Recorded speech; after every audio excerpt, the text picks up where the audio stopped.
Cześć, dzień dobry. Witam Was serdecznie na naszym wspólnym spacerze Power Walku, w którym idziemy krok po kroku do dobrostanu razem z naszym partnerem, platformą MultiLife.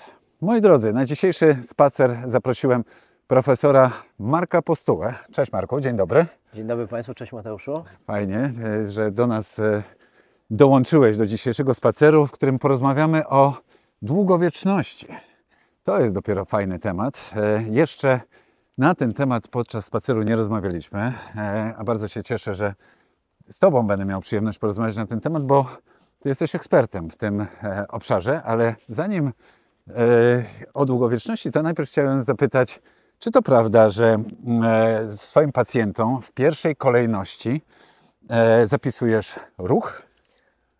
No wiesz, to rzeczywiście tak w trakcie wizyty u mnie w moim gabinecie temat aktywności fizycznej zawsze jest obecny, bo jest to coś, co sam można powiedzieć jest to moją codziennością, aktywność fizyczna i też chcę, żeby każda osoba, która no nie dba o zdrowie, ale dba o zdrowie nie tylko z punktu widzenia prewencyjnego, ale w ogóle jest zainteresowana tym, żeby żyć dłużej i lepiej, no powinna o tej aktywności fizycznej w swojej codzienności pamiętać.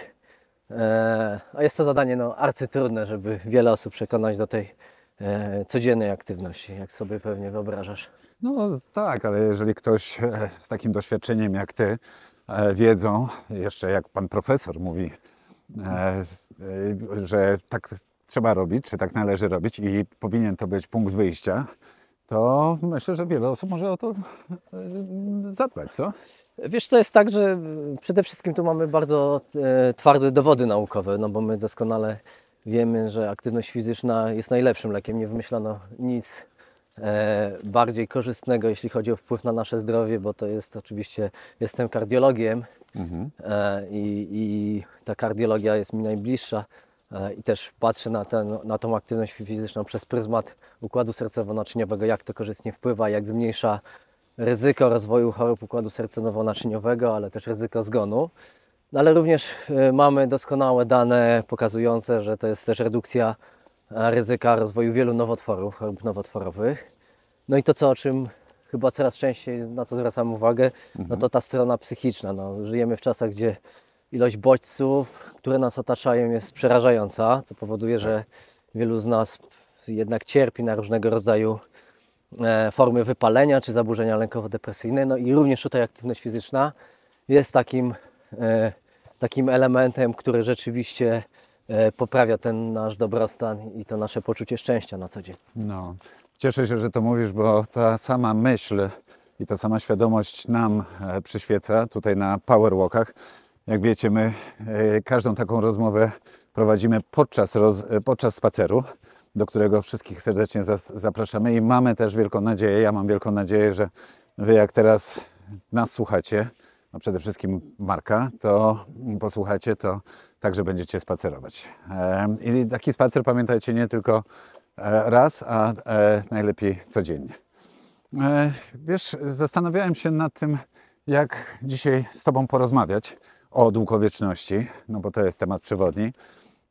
I tak naprawdę chciałbym tak zasymulować pewne zdarzenie, a mianowicie przychodzi Mateusz do Ciebie jako pacjent, jako klient i prosi Cię o wskazówki. Ja nic nie wiem na ten temat i proszę Cię, żebyś mnie poprowadził. Chcę zacząć dbać o siebie.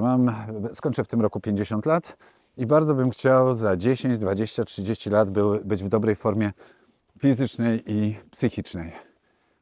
Czy mógłbyś poprowadzić mnie i dać mi kilka wskazówek, od czego zacząć i na co zwrócić uwagę? No słuchaj, no to jest tak, że pewnie każdy z nas ma za sobą jakiś kontakt z systemem ochrony zdrowia, tak to nazwijmy, czy był u lekarza. Ja zawsze podczas takiego pierwszego spotkania, no jednak chcę mieć, proszę, żeby osoba, która ze mną się kontaktuje, żeby się przygotowała do takiego spotkania. Na jakiej zasadzie? Co powinno się zrobić? Chociażby chcę mieć wgląd w wyniki badań, które do tej pory robiłeś, bo to jest taki element, który zawsze gdzieś tam na samym początku pozwala mi zrozumieć, gdzie może pojawić się problem. A w ogóle zawsze moja wizyta zaczyna się od tego, jak pacjent wchodzi, czy jak klient wchodzi do mojego gabinetu. Tutaj już widzę, z kim mniej więcej mam do czynienia. Oczywiście Ty wyglądasz super zdrowo, natomiast uwierz mi, że wiele osób, które do mnie przychodzą, które przychodzą po taką poradę, żeby pomóc im ułożyć życie od nowa, bo to często jest tak, że to trzeba to życie od nowa ułożyć, oczywiście pod kątem zdrowotnym. Tak. To są osoby, które już na pierwszy rzut oka widzę, że gdzie mogą być problemy. Czasami w pierwszym, w drugim, w piątym zdaniu widzę, że ten problem zaczyna się gdzieś leży w sferze mentalnej i to też jest takie, myślę, oznaka naszych czasów, że bardzo często te objawy chorobowe, które gdzieś tam się pojawiają, wynikają z naszej głowy, ale wracając do Twojego pytania, to rzeczywiście badania, Twoja dotychczasowa przygoda, Twoje dotychczasowe zrozumienie swojego zdrowia jest dla mnie bardzo ważne i jakbym od tego zawsze chcę zacząć i od tego bym zaczął, żebyś Ty mi powiedział de facto, co badasz, jak badasz, po co badasz, no bo to są takie istotne rzeczy, co jest dla Ciebie takim właśnie tym czynnikiem, który Cię motywuje do tego, żeby chociażby wykonać jakieś badania. Czy to jest Tak. potrzeba uspokojenia samego siebie raz w roku, zrobienia tak zwanego checkpointu, którego jestem bardzo dużym przeciwnikiem, czy też robisz to w sposób świadomy, zaplanowany, wiesz, gdzie są Twoje słabe strony, bo każdy z nas ma swoje słabe strony. No, takim elementem, który zawsze pytam, to tak jak wspomnieliśmy na samym początku, to jest aktywność fizyczna, ale również takie sfery jak chociażby sen, jak śpisz, Tak. ile śpisz, czy chociażby masz drzemki w ciągu dnia, bo to też jest fajny i ciekawy element tej regeneracji, czasami takiej codziennej rutyny. No, ja też wspomagam się czymś takim, co się nazywa Essential Aid. To takie amerykańskie towarzystwo kardiologiczne zrobiło taką bardzo proste narzędzie, które dotyka takich 8 podstawowych sfer, gdzie to co ciekawe na samym centrum, mimo że to jest towarzystwo kardiologiczne, umieściło sen właśnie jako ten element taki o czymś, na co niekoniecznie zwracamy, a myślę, że lekarze już w ogóle nie pytają pacjentów, ile śpią, jak śpią. Najczęściej to jest tak, że pacjenci zgłaszają się po tabletkę na sen, czyli na bezsenność, gdzieś tam skracając tą ścieżkę znalezienia praprzyczyny, gdzie tkwi przyczyna w tym, że źle po prostu śpimy. Tak. I to okazuje się po jakimś czasie, po rozmowie, nawet krótkiej i wyjaśnieniu, że tabletka nie jest potrzebna. Wystarczy zmienić jakiś jeden ze swoich nawyków, czy chociażby higieny cyfrowej, czy wyjścia na poranny spacer. Ja powiem jako ciekawostkę, że od momentu, kiedy zacząłem rano spacerować, na dobry początek dnia, w tej pierwszej godzinie od pobudki, to mój sen tak się wzmocnił. Mam na myśli w ogóle jakościowy sen, jaki osiągam w tej chwili, jest niesamowity. I to też naukowo jest udowodnione, prawda, że jeżeli wyjdziemy przede wszystkim na świeże powietrze, ale wystawimy się na naturalne światło dzienne w tej pierwszej części dnia, wpuścimy do naszego mózgu przez nasze oczy naturalne promienie słońca, nawet przez chmury, które się dostaną, to jest to sygnał, który nasz organizm dostaje i wpływa to na sen. Ma to sens? No Tak oczywiście, to zdecydowanie to, co mówisz, wszystko ma swoje odzwierciedlenie w naszej biologii, no bo ten rytm dobowy jest czymś, co jest naturalnie regulowane przez światło słoneczne. No, kiedyś ludzie nie mieliśmy elektryczności, stąd też ten dzień był wyznaczony, nasza aktywność dobowa była wyznaczona przez rytm dobowy słońca i nocy. No, człowiek ewolucyjnie, no, elektryczność towarzyszy nam od nie tak dawna, jeśli popatrzymy na ewolucję człowieka, także my ciągle jesteśmy, jeśli chodzi o te mechanizmy biologiczne, człowiekiem pierwotnym. Stąd my potrzebujemy rano promieni słonecznych, żeby zaaktywować układ hormonalny. To właśnie na układ hormonalny to tak jest, wpływa, tak. Okay. No i to w konsekwencji buduje cały nam cykl dobowy, no i dzięki temu nasz organizm się lepiej regeneruje. Ja myślę, że to nie tylko samo światło słoneczne poranne, ale również aktywność fizyczna. To też jakby ja mam po sobie takie obserwacje, że ta regularność aktywności fizycznej powoduje, że ja przestałem mieć problemy z zasypianiem. Już nie pamiętam, Dzień dobry. Dzień dobry. kiedy miałem taką bezsenną noc, przyznam szczerze, że to tak mi się, kiedyś to było gdzieś tam regularne, jak ten mój,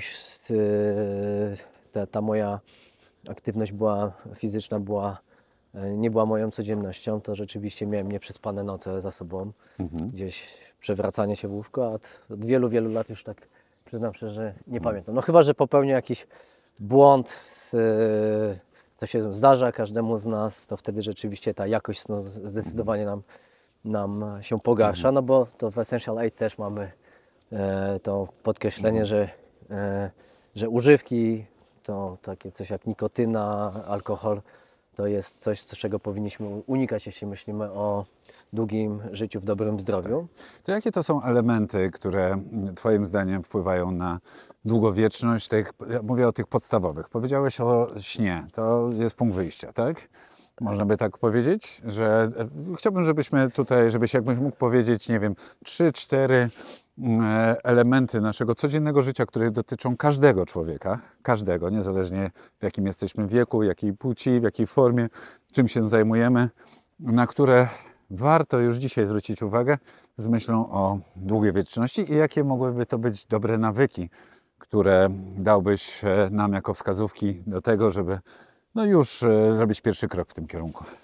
No, powiedzieliśmy o śnie jako tym elemencie. No, najlepsza wiadomość jest taka, że to są wszystko rzeczy, które są na wyciągnięcie ręki, są za darmo, bo to jest chyba też bardzo ważne, że ta długowieczność niekoniecznie musi być produktem premium, Tak, ale to dla jest wybranych, tylko dla wybranych, każdego. dla każdego z nas. A to jest oczywiście. bardzo dobra wiadomość, moi drodzy, jak nawet nie najważniejsza dzisiejszego dnia i spaceru. Super, że to powiedziałeś. No i ta aktywność fizyczna, Mateusz, to jest coś właśnie, co ja chyba dzisiaj będzie się najczęściej przewijać, że aktywność fizyczna, która jest Dzień dobry. dopasowana do naszych możliwości, no bo to też jest ważne, że niekoniecznie każdy z nas musi natychmiast pójść biegać, czy jeździć na rowerze, czy pływać, uprawiać triatlon lub inne dyscypliny, które Bardzo są bardzo specjalistyczne wymagające. formy sportu, tylko wystarczy spacer, taki jak właśnie Wystarczy teraz my idziemy, albo Dokładnie. Wystarczy spacer. Ja to też, na co zwracam uwagę, jak ja współpracuję z moimi pacjentami, to jednak to jest fizjoterapeuta, który zawsze ja oddaję swoich pacjentów w ręce fizjoterapeuty, żeby dokładnie ocenił możliwości danej osoby, bo każdy z nas jest trochę inny. Każdy z nas ma też inne deficyty, no bo mi się wydawało zawsze, że jestem super sprawny, natomiast jak mnie wziął w ręce fizjoterapeuta, to mi pokazał takie braki związane z tym, że oczywiście ja wykonuję ćwiczenia, które lubię. To niestety jest, chyba każdy z nas ma zestaw ćwiczeń, które lubi i które powtarza, natomiast tak, gdzie się czuje mniej komfortowo, to już trochę mniej chętnie, a okazuje się, że fizjoterapeuci te nasze problemy, które dzisiaj może się jeszcze są niewidoczne, a mogą się odezwać za dekadę, 2, 3, gdzie właśnie jakieś bóle kręgosłupa się mogą pojawić. Oni bardzo szybko wychwytują i od tego ich są, żeby nam te ćwiczenia odpowiednio dobrać. Okej. Bo to zobacz, że to nie tylko właśnie te ćwiczenia wydolnościowe, ale ostatnio się ukazała taka doskonała praca, wytyczne, które pokazują, że w każdym etapie życia my trochę innych ćwiczeń potrzebujemy. I tak jak jesteśmy młodzi, to głównie są to ćwiczenia wydolnościowe. W naszym wieku my powinniśmy pamiętać, że pobyt w siłowni tak 3 razy w tygodniu to jest takie niezbędne minimum, że nie tylko... Mówisz o masie mięśniowej, nie Tak. tylko to, co nasze serce Tak. przepycha Przepompowuje, krew, tak jest, krew, dokładnie. ale dzisiaj masa mięśniowa. Również masa A mięśniowa. dlaczego tak jest? Bo to jest ciekawe. Wiele razy to słyszę, ja wiem, i słyszymy, ale dlaczego tak jest? Że w pewnym wieku potrzebna jest masa mięśniowa. Znaczy, słuchaj, to jest bardzo proste, bo my naturalnie z każdą dekadą życia tracimy mniej więcej 5-8% tkanki mięśniowej, czyli jak chociażby nawet to, że utrzymujemy swoją masę ciała przez całe życie na stałym poziomie, chociaż w większości z nas się zdarza, że jednak te kilogramy nam jakoś tak niezauważalnie przybywają. No to są takie świetne badania, które pokazują, że osoba, która waży tyle samo Mhm. w wieku 30 lat i po 3-4 dekadach, czyli 70-80 lat, ma zupełnie inny skład ciała, czyli ta masa jest głównie zbudowana przez tkankę tłuszczową Mhm. i nie ma tkanki mięśniowej, a wiadomo, że mięśnie są niezbędne, żeby utrzymać prawidłową postawę ciała, no ale są też niezbędne do tego, żeby ta codzienność była przyjemna, no bo sam uprawiacz żeglarstwa wie, że to jest fizyczny sport mimo wszystko, że to nie jest tylko piękne żeglowanie w przeciwsłonecznych okularach, ale to jest ciężka fizyczna praca. No i bez tkanki mięśniowej za 3-4 dekady, czy też jakby nie dbając o tą tkankę mięśniową, no nie będziesz w stanie tak skutecznie rywalizować, chociażby nawet w jakichś kategoriach z osobami, które są od Ciebie młodsze, no musisz o to zadbać. Chociaż powiem Ci, że mi bardziej dzisiaj potrzebne jest, oprócz oczywiście żeglowania, o które dbamy i być w formie uprawiania sportu, ta codzienność. Czyli przykładowo siedzę przy biurku, przy komputerze i sam zauważyłem, że w momencie, kiedy nie mam mocnych mięśni głębokich, czyli tak zwanego koru, pleców, mięśni brzucha, już nie wspominając o tym, że także, żebym był rozciągnięty, to wieczorami czuję dolny odcinek kręgosłupa, mam na myśli lędźwiowy. Mam, nie wiem, uciski nawet na klatce piersiowej, bo jestem przygarbiony w odcinku, jak on się nazywa? Piersiowym, Piersiowym, tak? tak jest. Piersiowym. Jak ja mam, że tak powiem, żyć w komforcie świadomy jeszcze z myślą o długowieczności, kiedy takie codzienne problemy się pojawiają? No właśnie, ale to jest tak, że to przebija do Twojej świadomości, natomiast dla większości osób niestety brak jest takiej codziennej refleksji, skąd te problemy się biorą i jakie one będą miały konsekwencje za lat 10-20. Ja bardzo lubię ten przykład, rozmawiając o długowieczności, że to jest to, co dzisiaj zrobisz, że to jest taka inwestycja w banku, no bo na pewno każdy świadomy człowiek odkłada sobie pieniądze na emeryturę, czy inwestuje lub inne formy lokaty kapitału, no po to, żeby w ostatniej dekadzie życia, czy tam mamy taką pewnie wizualizację, że jak dojdziemy do pewnego wieku, to będziemy sobie podróżować po świecie lub tam realizować inne pasje. Natomiast ja zawsze zadaję to pytanie, no dobrze, ale się może okazać, że nie będziesz w stanie, bo te pieniądze, które sobie odłożysz, będziesz musiał wydać na opiekę, żeby ktoś Ci poszedł po zakupy, żeby ktoś Cię doprowadził do toalety. Tak. No i po to są właśnie dbanie o mięśnie, jak już tak skracając narrację, po to jest dbanie o wydolność, czyli ten V2 Max.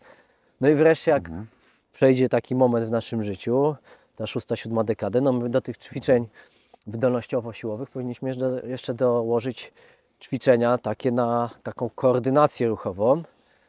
No chociażby to, żeby wybierać ścieżki, tak jak my dzisiaj sobie idziemy po lesie, trochę po nierównym terenie. Przełajowe tak To zwane. jest też, słuchaj, Tak. świetna forma, żeby budować te połączenia nerwowo-mięśniowe, czy też o nie dbać. No bo największy problem u osób w wieku podeszłym są niestety upadki. Ja patrzę po swoich bliskich, że niestety mam przykłady, że moi bliscy już nie chodzą tak sobie sprawnie, potykają się, przewracają i to jest taki problem, który niestety z każdą dekadą narasta i o tym powinniśmy też pamiętać. Tak, kości się łamią, Dokładnie. mięśnie tłuczą. Wiem, też to widzę. Ciekawą rzecz powiedziałeś, tak, że to słyszę z tego, co mówisz i na co zwracasz uwagę, że to nie myślą o długowieczności, to nie jest jednorazowe działanie, tylko cała droga, prawda? To jest taka długa droga tak naprawdę, która chyba nigdy się nie będzie kończyć. Czy o tym trzeba myśleć długofalowo, żeby nie zrobić tych zmian tylko tu i teraz, no i to już z nami zostanie? Jak do tego podejść? No wiesz, to jest też jakby w pewien sposób forma pracy. Ja też wewnętrznie to przepracowałem sam ze sobą i ciągle nad tym pracuję, bo to nie jest ukończony proces, żeby ta aktywność, te zdrowe nawyki były codziennością, żeby pamiętać o tym, że jednorazowo nie ma dróg na skróty. To tak jak ja w nauce zawsze powtarzam, że nie ma dróg na skróty mojemu zespołowi, żeby zapomnieli o tym, że nagle będą mieli sukces gdzieś skracając ścieżkę swojej kariery zawodowej lub ją przyspieszając. No to niestety jest mozolna praca i praca z własnym organizmem, z własnym zdrowiem, budowanie świadomości jest długim i trudnym procesem. Wiadomo, że na rynku pojawiają się obietnice, że weźmiemy suplement, tabletkę i to nas w 100% załatwia wiele problemów. Pewnie okiem farmakologa jestem w stanie wskazać kilka substancji takich, które mogą nam pomóc, ale na pewno nie zastąpią tych prostych elementów, jak właśnie zdrowy sen, aktywność fizyczna. No pewnie też ja tutaj od razu moglibyśmy dołożyć do tego dietę jako ten element dodatkowy długowieczności. Ale to ja mam takie przemyślenia na temat diety, że najważniejsze to jest restrykcja kaloryczna i to ma, słuchaj, swoje wytłumaczenie w świecie nauki, no bo wszystkie leki, które tak zwane geroterapeutyki, którymi ja się zajmuję jako naukowiec,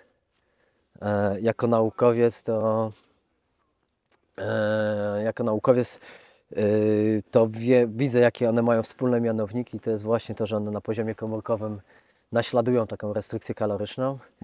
No to widzisz, jeśli mamy leki, które naśladują restrykcję kaloryczną, to możemy sami tą restrykcję sobie narzucić, pamiętając o tym, że to jest taka podstawa i tą restrykcję możemy osiągnąć oczywiście mniejszymi porcjami, ale możemy też tym, co ja osobiście bardzo lubię, czyli tym intermittent fasting, czyli spożywanie pierwszego posiłku. No najczęściej to tak w tygodniu, to jest mniej więcej godzina 14, kiedy ja pierwszy posiłek jem, ale to nie jest absolutnie coś, co must have, tak zwane długowieczności, ale raczej poznanie swojego organizmu i dostosowanie tych posiłków w taki sposób, aby one były optymalne i absolutnie przynosiły nam korzyści zdrowotne.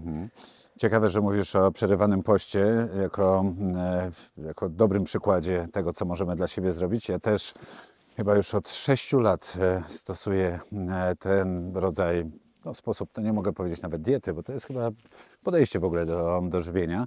I tylko u mnie zaczyna się wszystko o godzinie 7. Ty mówisz o 14, a u mnie pierwszy posiłek jest o 7, ale za to ostatni jest około godziny 15:30, 16. Okej. A są też tacy, właśnie tak jak ty, którzy później zaczynają, ale rozumiem, że ostatni posiłek jesz o której? 20, 21? Tak, około 20, no bo tak jest mój rytm dnia skonstruowany, że wiesz, ja pracuję z pacjentami i wracam do domu bardzo często o tej 19, 20 i posiłek to jest też forma następnego elementu, czyli budowania relacji z bliskimi. Dla nas, u mnie w domu posiłek, dbamy o to bardzo z moją żoną, którą poznałeś. Dbamy o to, że posiłek to jest coś takiego socjalnego, że my zawsze razem siadamy codziennie, przynajmniej jeden posiłek musimy zjeść wspólnie całą rodziną. Fajnie. No i to jest taki element budowania tych relacji, pokazywania naszemu synkowi, że jedzenie to jest rytuał, to jest coś socjalnego. Moja żona pochodzi z takiej kultury, gdzie to wspólne biesiadowanie odgrywa zupełnie inną rolę. W Polsce to jest jakby okraszone jeszcze tymi niezdrowymi nawykami, natomiast tam jest takim wydarzeniem socjalnym, gdzie rzeczywiście zupełnie inaczej ludzie ze sobą, że jest to moment, gdzie mamy czas i skupienie na to, żeby porozmawiać chociażby o tym, co się wydarzyło danego dnia i o to też dbamy bardzo. Fajnie, że o tym wspomniałeś, bo to tak dopełnia ten aspekt żywieniowy. Mi się kreuje tak z naszej rozmowy taka wielka trójca, jeżeli mogę tak powiedzieć. Sen, aktywność fizyczna i dieta. Czy mogę to tak zamknąć klamrą, tę część naszej rozmowy, że od tego można zacząć? Od takich zdrowych nawyków wokół tych 3 obszarów, żeby zacząć, a dopiero później wejść w inne działania, w inne, nie wiem, rozwiązania, które mogą pomóc nam w długowieczności? No, myślę, że to jest bardzo dobry punkt wyjścia. Co najważniejsze, to co powiedziałem na samym początku, że wiesz, że to jest dostępne dla każdego i dostępne za darmo. Tak. I to są, myślę, że takie aspekty, o których nie powinniśmy zapominać, że to rozpoczęcie drogi w kierunku długowieczności. Nie chciałbym powiedzieć, że jest bardzo proste, no bo to chyba sam wiesz, że ja też wiem, że to jest bardzo długi proces, ale gdzieś drobnymi krokami jesteśmy w stanie przynajmniej rozpocząć właściwy kierunek. Tak. Ja powiem Wam i Tobie też oczywiście, że w momencie, kiedy zacząłem zwracać na to uwagę i chcę żyć długo, świadomie, z pełną energią, właśnie z myślą o długowieczności, to zacząłem właśnie od tych 3 elementów i sobie tak mówię, no, bo jeżeli zadbam o swój sen i będę aktywny, po to też stworzyliśmy Power Walki, bo dla mnie jest to świetna motywacja do tego, żeby w ogóle jakikolwiek ruch w pierwszej części dnia zrobić, bo nie jestem wielkim fanem biegania, ani tam rowerów, zresztą nie mam na to zbyt dużej przestrzeni, ale na 15-20 minutowy spacer na początek dnia zawsze znajdę czas i tak już to robię od dłuższego czasu. To właśnie sobie mówię, fajnie Mateusz, brawo dla Ciebie, robisz coś dobrego, żeby żyć długo, zdrowo i być w dobrej formie. I to jest jakby punkt wyjścia. No Marku, powiedz, mogą się pojawić w naszym życiu każdego z nas i każdej z nas pewne sygnały. Sygnały z naszego organizmu, z naszego życia, takie ostrzegawcze, których nie można zignorować. Na co byś zwrócił uwagę, biorąc pod uwagę Twoją wiedzę, Twoje doświadczenia, no i temat długowieczności? Wiesz, ja absolutnie nie chcę mówić o objawach chorobowych, no bo to długowieczność to jest to, o czym ja mówię, to jest zawsze prewencja i to jest prewencja, która powinna się rozpoczynać zanim jakiekolwiek objawy się pojawią. Tak. Natomiast no, myślę, że każdy z nas powinien mieć ułożony taki swój plan profilaktyczny, bo ja zajmuję się, jak Ci mówiłem, genetyką, epigenetyką, to te narzędzia, którymi ja się posługuję, są bardzo rozbudowane i nowoczesne, co powoduje, że ja staram się zawsze personalizować te zalecenia, no bo mamy zalecenia towarzystw medycznych, które mówią, że PSA powinniśmy sobie badać, czyli ten enzym wydzielany przez gruczoł krokowy, który jest takim czymś, co każdy mężczyzna powinien sobie monitorować i znać wartości wyjściowe, bo to jest też ważne, jaki jest poziom Twojego PSA, żeby widzieć i zareagować na zmianę. No Jak często takie badania powinniśmy robić? Słuchaj, no, zalecenia towarzystw naukowych są takie, że powinniśmy to robić PSA od 50 roku życia, potem co 2-3 lata. Natomiast ja zawsze do tego podchodzę tak, że zalecenia są zaleceniami populacyjnymi, natomiast my powinniśmy zbudować swój zestaw badań, które wykonujemy regularnie, tak aby rozumieć zmianę, żeby jak najszybciej wychwycić zmianę, no w tym kierunku negatywnym. I to jest chyba taki sygnał ostrzegawczy, czyli nie żaden objaw, tylko właśnie niekorzystna zmiana danego parametru. Tak zwany trend. Tak zwany trend. I to ja myślę, że to też jest główne zrozumienie, po co my się badamy i zalecam każdemu, żeby jak wykona sobie badania z krwi, to żeby nie odkładał tego na półkę, tylko najlepiej już w najprostszym układzie zrobił sobie Excela ze swoimi danymi, wrzucił te dane do Excela raz na czas, tak aby przy kolejnym pomiarze zwrócić uwagę, jak to właściwie, czy jest tam jakiś trend zmiany, no bo to może być coś niepokojącego, coś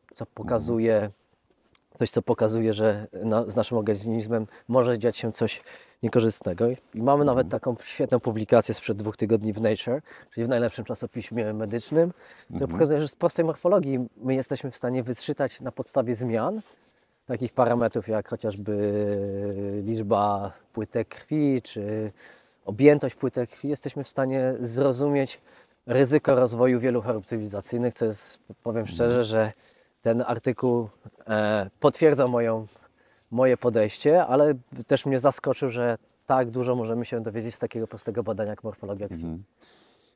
Tak myślę sobie, jak podejść do tematu, bo ja sam, jeżeli dostanę wyniki badań, to nie jestem w stanie ich odczytać w prawidłowy sposób, zrozumieć i też zauważyć tych trendów, tych zmian, które są ukryte pomiędzy cyferkami.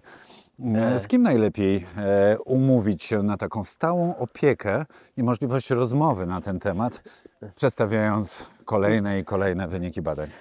No wiesz,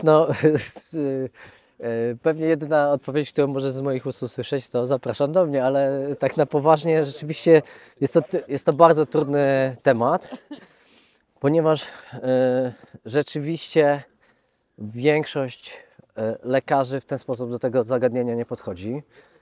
A jacy lekarze podchodzą w odpowiedni sposób do tego, żeby tak ukierunkować, jaki rodzaj Ja, wykształcenia medycznego? wiesz, to nie jest kwestia wykształcenia, to jest chyba kwestia takiego, wiesz, zrozumienia, trochę innego zrozumienia medycyny i rzeczywiście to się kształtują lekarze, którzy tak podchodzą, że trochę bardziej wnikliwie te badania przeglądają, ale też jest też dużo narzędzi, wiesz, ja od 2 czy 3 lat pracuję nad taką ideą, gdzie zbieram różnego rodzaju algorytmy, które w sposób prosty tłumaczą wyniki badań, bo rzeczywiście no jak Ty bierzesz wynik badania z krwi, no to patrzysz na normy populacyjne i mówisz, dobrze Mateusz, wszystko, nie ma nigdzie strzałki w górę czy strzałki w dół, to znaczy, że jest dobrze. To nie do końca tak jest, no bo Ty też musisz rozumieć, co de facto ten wynik oznacza.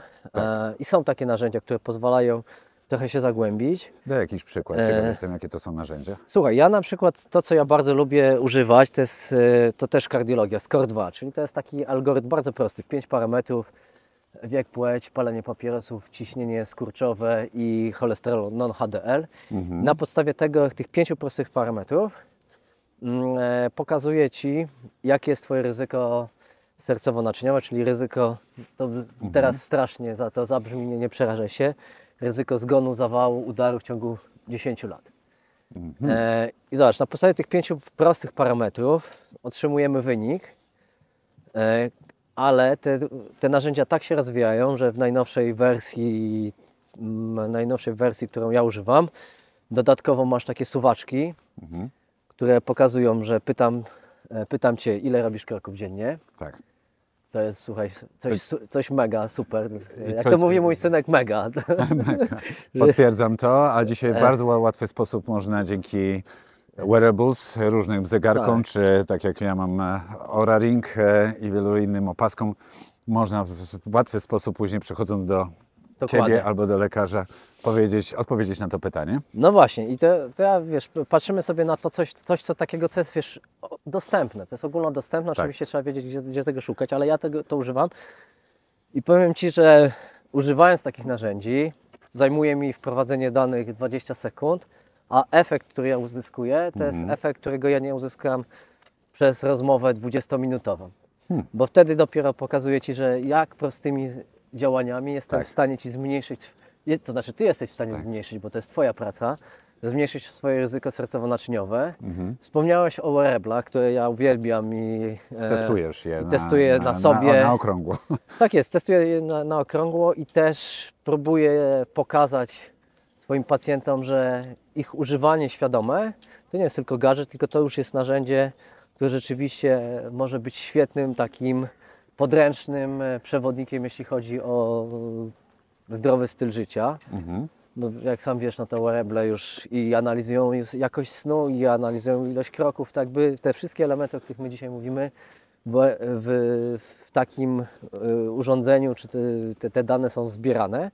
Co więcej, no, są teraz aplikacje, które pozwalają z tych takich prostych danych wyciągnąć jeszcze więcej. To też jest, myślę, że kolejna taka sfera, gdzie nowoczesny lekarz musi mieć świadomość, jakie są aplikacje, jakie aplikacje swojemu pacjentowi polecić, czy klientowi, tak aby pomóc mu lepiej zrozumieć to, co się dzieje z jego organizmem, bo wcale nie trzeba robić drogich badań, przynajmniej na początku, tylko można wiele rzeczy wykorzystać, które i tak mamy i tak. Tak. Czy to także pewna wskazówka dla tych, którzy myślą o długowieczności? Zejdziemy sobie tutaj na dół? Tak. Którzy myślą o długowieczności, żeby byli otwarci na to, żeby jednak o ten jakąś element technologii zahaczyć, żeby zastosować, żeby się tego nie bać, bo to tylko może pomóc. No wiesz, dla mnie technologia jest czymś takim naturalnym, to jest moje narzędzie pracy i ja uważam, że każdy z nas powinien skorzystać i rozwiązań technologicznych jest bardzo dużo, a ja śledzę ten rynek, jak to się rozwija, jak się funkcjonalności zmieniają, to wiesz, za chwilę Ta technologia będzie nam pozwalać na naprawdę głęboki wgląd w to, co się dzieje z naszym organizmem no, w Tak. czasie rzeczywistym i to jest też bardzo, bardzo fajne. Tak. No dobrze, Marku, dużo tematów omówiliśmy. Zbliżamy się do końca naszego dzisiejszego spaceru. Postarajmy się to jakoś zebrać wszystko w całość, zapiąć jakąś klamrą, żeby dać naszym powerwalkerom i powerwalkerkom, którzy idą razem z nami tutaj krok po kroku do dobrostanu, takie wskazówki, na co zwrócić uwagę. Zacznijmy od tej wielkiej trójcy, jeżeli mogę tak powiedzieć, czyli na co zwrócić uwagę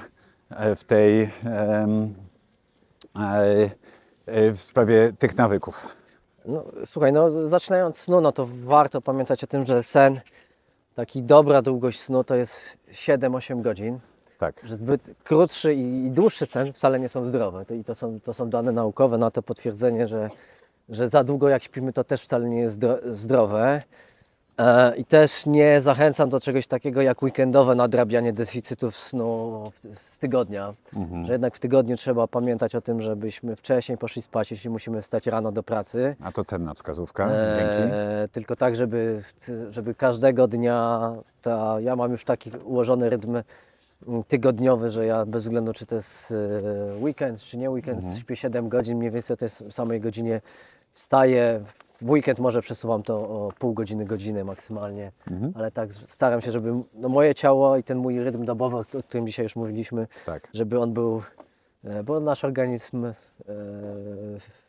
się do tego szybko przyzwyczaja I później nam za to dziękuję. Dokładnie, Nie tylko długoterminowo. jutro, ale też i za rok, i za 10 lat, za 20 i za 30. Tak jest. No, Super. aktywność fizyczna, słuchaj, no to są też bardzo fajnie jest pokazane to w tych wytycznych różnego rodzaju, czy zaleceniach WHO, czy zaleceniach Europejskiego Towarzystwa Kardiologicznego, gdzie zalecane jest te 150 minut umiarkowanego wysiłku, czyli właśnie taki spacer jak my robimy, to jest absolutnie umiarkowany wysiłek fizyczny, czyli tak sobie idziemy w tempie mniej więcej pewnie 5-7 km na godzinę, nie szybciej. I to jest umiarkowany, ale też taniec, to też jest umiarkowany. Tak. Wiem, że grasz w golfa, to golf też jest umiarkowanym wysiłkiem fizycznym, tam dużo jest chodzenia od dołka do dołka, to też jest świetna forma aktywności. Tak. No i zobacz, 150 minut w tygodniu to ile to jest? 30 minut dziennie. To nie jest za dużo i to przez 5 dni w tygodniu. To nie jest za dużo tak naprawdę, nie jest to wyzwanie chyba dla nikogo. Lub 75 minut aktywności tak zwanej intensywnej, czyli tu już mówimy o rowerze, że prędkość rzędu 20-25 km na godzinę, to też ja jako kolarz powiem, że to nie jest jakieś zatrważające tempo. To jest jakiś jogging, tak mniej więcej do 10 km na godzinę, także to też nie jest jakieś super hiper tempo. Tak. Ale słuchaj, co jest ciekawe, mamy też prace, które pokazują, że są osoby, które mówią, no dobra, ale ja od poniedziałku do piątku to ja pracuję tak ciężko, że nie mam czasu, ochoty, siły po pracy myśleć o aktywności fizycznej. No to jest taka praca, która pokazuje, że tak zwani weekend warriors, czyli te osoby, które kumulują tą słuchaj, aktywność na dni weekendowe, czyli sobota, niedziela, również odnoszą korzyści, jeśli chodzi o zdrowie, o długowieczność. Także Czyli też tak można. Lepiej systematycznie, nawet codziennie albo co drugi dzień, ale lepiej zadbać o to, ale można też w weekendy. Super, czyli mieliśmy aktywność, mieliśmy sen. Kolejna rzecz to jest dieta. no dieta to, wiesz co, ja zawsze, tak jak powiedziałem, że nie ma takiej diety, którą ja bym jednoznacznie powiedział, że to jest najlepsza dieta i wszyscy powinni tą dietę stosować. Restrykcja kaloryczna to jest taka pierwsza moja zasada, a druga moja zasada, którą też polecam wszystkim, to żeby unikać produktów wysoko przetworzonych. Tak. Bo to jest coś, co niestety Skraca nasze życie. skraca nasze życie i mamy dane takie, że wraz ze wzrostem w naszej diecie ilości produktów wysoko przetworzonych, no wzrasta ryzyko cukrzycy, wzrasta ryzyko naciśnienia tętniczego i powinniśmy, ja zawsze mówię, czytaj etykietę zanim coś włożysz do koszyka, albo najlepiej tak jak ja już robię, uprościłem sobie życie całkowicie, że ja kupuję ciągle te same produkty i naturalne, bez żadnych walorów smakowych, jogurtów nie kupuję jogurtów, które mają jakiś smak, dodatki owoców, no bo zawsze tam jest jakiś dodatek wysoko przetworzony. Lepiej wkroić sobie jabłko, banana Dokładnie. albo Samemu wrzucić sobie malinę. zrobić. Dokładnie. Także to są, wiesz, takie proste rzeczy, Tak. o których nie myślimy na co dzień, ale już właśnie, wiesz, nasz wybór w sklepie determinuje naszą długowieczność. Tak. No właśnie, no to od tego myślę, że moi drodzy, warto zacząć, a później, a może wcześniej, przyjść do Marka albo do osoby, która zajmuje się długowiecznością i poprosić o jeszcze bardziej szczegółowe wskazówki, bardziej zaawansowane metody, które można zrobić. No także nie zapominając o badaniach, prawda? Tak jest. Które są punktem wyjścia, żeby zobaczyć, gdzie jesteśmy i zobaczyć, jakie są trendy, bo fajnie, że to dzisiaj wybrzmiało. Marku, bardzo Ci dziękuję. Bardzo dziękuję. Myślę, że tylko dotknęliśmy trochę tematu, ale dobrze, że zainspirowaliśmy. Myślę, że Ty zainspirowałeś mnie, ale też i wiele innych osób. Jeżeli myślicie dzisiaj o długowieczności, to tych parę wskazówek na pewno Wam pomoże. Dzięki za wspólny spacer. Dziękuję. Mam nadzieję, że kiedyś jeszcze się spotkamy na wspólnym spacerze i pogadamy, bo myślę, że tylko dotknęliśmy tematu. No, tematów jest cała masa. Ja myślę, Mateusz, że to jeszcze nie jeden spacer przed nami. No Wspólny i mam nadzieję, że przy lepszej pogodzie może będzie trochę cieplej i więcej tego słońca, które nas jeszcze dodatkowo podstymuluje. No tego potrzebujemy. Fajnie. Dziękujemy Wam serdecznie, Dziękujemy. pozdrawiamy Was serdecznie i pamiętajcie, że można iść nie sprintem, ale tak dłużej, krok po kroku właśnie do dobrostanu, a długowieczność jest w pewnym sensie mocno powiązana z dobrostanem. Fajnie, dzięki Marek, pozdrawiamy Dzięki. Was serdecznie. Cześć, pa. Cześć. Dzięki za wspólny spacer. Partnerem strategicznym PowerWalk jest platforma MultiLife od Benefit Systems. Masz pytanie? To zadaj je w komentarzu. To był PowerWalk, Twój podcast w ruchu. Razem idziemy małymi krokami ku wielkim zmianom.